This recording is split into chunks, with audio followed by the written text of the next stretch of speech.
Bonjour, donc dans cette vidéo aussi, je vais expliquer la loi normale. Je vais aussi expliquer comment être capable de pouvoir déterminer des probabilités en fonction d'une aire sous la courbe. Je vais aussi montrer quelques fonctionnalités avancées de la fonction p-norm, qui est une fonction à l'intérieur de R. Je vais aussi expliquer des fréquences relatives et des fréquences absolues. Donc, commençons par la loi normale. C'est quoi une loi normale? En fait, c'est une distribution qu'on retrouve très très souvent dans la nature. Cette distribution-là est reconnue comme étant sous forme d'une cloche. Dès qu'on voit une cloche, on pense à la loi normale. Elle apparaît de manière très très très fréquente dans la nature, que ce soit par exemple pour la taille des personnes. Comme par exemple, on peut voir que si je rencontre quelqu'un, la personne risque probablement de mesurer autour de 5 pieds 8. Tandis que les personnes qui mesurent 7 pieds sont très très rares et que les personnes qui mesurent moins de 4 pieds sont aussi très très rares. Donc, on appelle ça une distribution normale. La majorité des personnes se retrouvent dans cet intervalle-là qui est ici. La loi normale est caractérisée par deux choses. La première chose, c'est par où elle est centrée. Donc, en ce moment, notre mu, c'est de 0. On dit qu'en ce moment, elle est standardisée. Donc, elle est centrée en 0. Puis, on a un écart type de 1. L'écart type représente de 1 représente que la majorité de ta population va être dans cet espace-ci. Donc, si je continue. En fait, je vais tout de suite commencer avec les fonctions. P-norm de 0, ça, c'est une fonction qui, dans R, veut dire proportional normal. Proportion normal, en fait. Ce que ça veut dire, c'est qu'on veut savoir la proportion de la loi normale qui représente l'ensemble des probabilités. Donc, si j'ai des personnes qui mesurent 4 pieds, des personnes qui mesurent 7 pieds, moi, j'aimerais ça pouvoir savoir c'est quoi le pourcentage des personnes qui mesurent entre 4 pieds et 5 pieds 8, par exemple. Donc, la fonction p-norm peut me permettre de pouvoir savoir ça. En ce moment, on peut voir que on parle de l'air sous la courbe qui est ici, et c'est exactement ça qu'on va calculer. Donc, je mentionne dans ma fonction p-norm que je vais avoir le paramètre 0 et ça me permet de pouvoir calculer l'air qui est en dessous de la courbe ici. Ensuite, si je voulais par exemple l'air qui serait en dessous de la courbe, l'air qui est ici, il faudrait que j'utilise 1 comme paramètre. Donc, p-norm de 1 permettrait d'obtenir cet air-là. Maintenant, si j'efface ça ici, maintenant ça me tente de calculer l'air qui est ici. Comme on a pu voir, p-norm nous permet de pouvoir calculer l'air qui est ici. Donc, comment est-ce que je fais pour savoir l'air qui est ici? C'est là qu'il faut qu'on fasse un peu de... il faut qu'on comprenne un peu c'est quoi que ça veut dire l'air sous la courbe.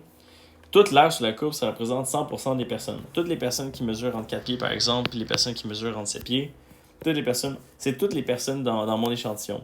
Donc, si je parle de toute l'air sous la courbe, je te parle de toutes les personnes, de tous les individus qui font partie de mon échantillon.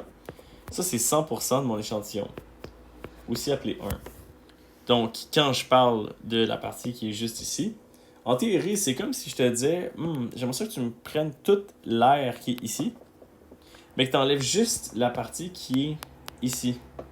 Puis on a appris à calculer la partie qui est à la gauche. Puis ça, c'est la fonction p-norm qui nous permet de pouvoir détecter ça. Fait que je peux utiliser p-norm, puis dire, OK, moi j'étais à 1 ici, donc p-norm de 1 me permet d'obtenir l'air sous la courbe qui est ici. Si je continue, on peut faire la même chose ici. Donc là, on est capable de pouvoir calculer l'air qui est sur la courbe ici. Mais moi, ça ne me tente pas d'avoir l'air qui est sur la courbe qui est ici. Je sais par contre comment calculer cette aire-là individuellement et toute cette aire-là individuellement. Puis je sais pas si vous pouvez voir, mais dans le fond, c'est juste cette aire-là moins cette aire-là qui nous permet d'obtenir ça ici. Donc, je vais faire un p-norm ici de 1. Ça va nous permettre d'obtenir toute l'air qui est ici. Je vais faire un p-norm de moins 1 qui va nous permettre d'obtenir l'air qui est ici. Et j'ai juste besoin de faire la soustraction entre les deux aires pour être capable de pouvoir obtenir mon résultat final. Ensuite, ça me tente de pouvoir obtenir les deux aires qui sont ici, l'air qui est ici, l'air qui est ici. L'air qui est ici, c'est l'air, of course, du p-norm. Mais l'air qui est ici, comment est-ce que je ferais? Et c'est là qu'on revient avec les statistiques. On se rappelle que tout ça, c'est 100%. Puis à partir d'ici, on est capable de pouvoir calculer le p-norm. Donc, j'ai juste besoin de faire 1 moins le p-norm de 2 qui est ici, p-norm de 2. Et ça va nous permettre d'obtenir l'air qui est ici. Ça me tente de racheter le p-norm qui est ici, donc je fais le calcul de p-norm de moins 2 plus 1 moins le p-norm de 2, et ça me permet d'obtenir les deux airs qui sont ici. Maintenant, on tombe dans un exemple où est-ce que... Désolé, je vais juste faire ça ici. Je vais effacer ça ici. Là, on tombe dans un exemple où est-ce qu'on n'est plus standardisé, on n'est plus centré en 0. C'est bien correct, mais ça, il faut, quand on utilise notre fonction p-norm, qu'on avertisse R que c'est le cas. Donc, SD veut dire Standard Deviation. Donc, Standard Deviation. On a la moyenne, le mean, qui est de 67. Fait que si je regarde ici la moyenne, ça devrait être de 67 en ce moment. C'est là que c'est notre mieux en ce moment.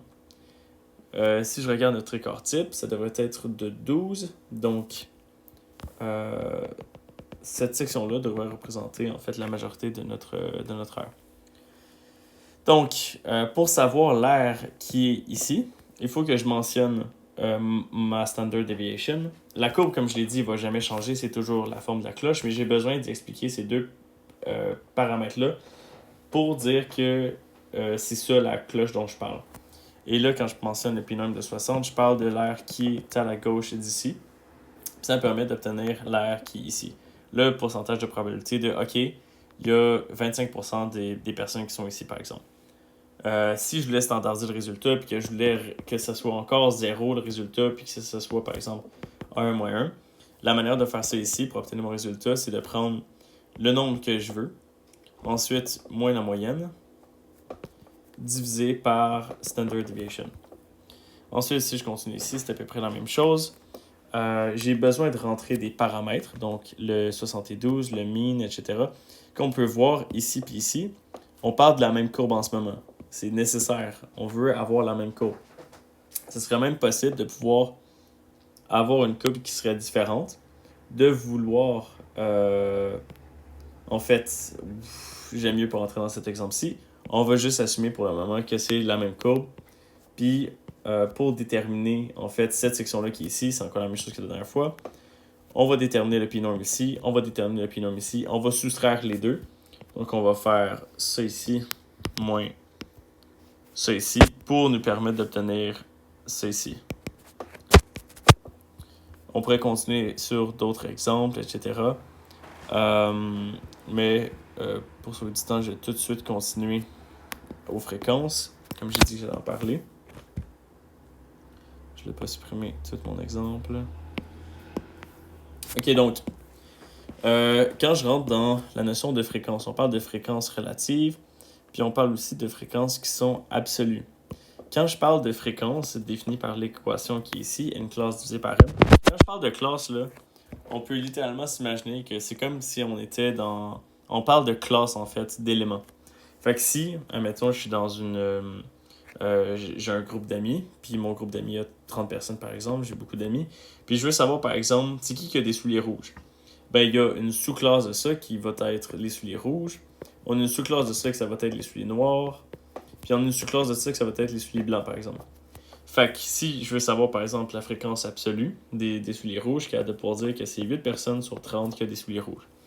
Par contre, moi, j'ai un autre groupe d'amis qui a 9 amis qui a des souliers rouges, mais c'est sur 31. Ça, c'est nos fréquences absolues. C'est notre classe divisée par notre taille de la population totale. Mais c'est pas vraiment utile, c'est difficile de faire une comparaison entre les deux qui sont ici. J'aimerais ça pouvoir comparer c'est qui a le plus grand nombre de filets rouges que d'un groupe d'amis à l'autre. Puis en ce moment, ça m'aide pas vraiment. Qu'est-ce qu'on peut faire, par exemple, c'est de dire, OK, je vais déterminer le pourcentage à partir de ma fréquence absolue. En fait, ma fréquence relative. Là, ma fréquence, la fréquence qu'on avait déterminée, le 8 sur 30, le 9 sur 31, qu'est-ce qu'on peut faire? C'est de le multiplier par 100. Donc ça, c'est notre fréquence. Ça va nous donner notre pourcentage, en fait, qui va être notre fréquence relative. Ça se peut que je me suis trompé. En fait, je pense que je me suis définitivement trompé. Je veux juste être sûr de ne pas me tromper. Le nombre de valeurs d'un niveau ou d'une classe, d'une variable, une classe. Parce que c'est juste qu'ici, il dit fréquence relative, mais ça, c'est la fréquence relative. Bref, en tout cas, j'ai expliqué c'est quoi le pourcentage.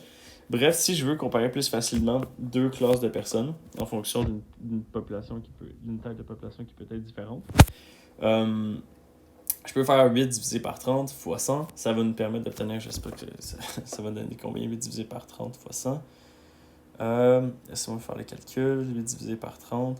Ça nous permet d'obtenir 26,66666.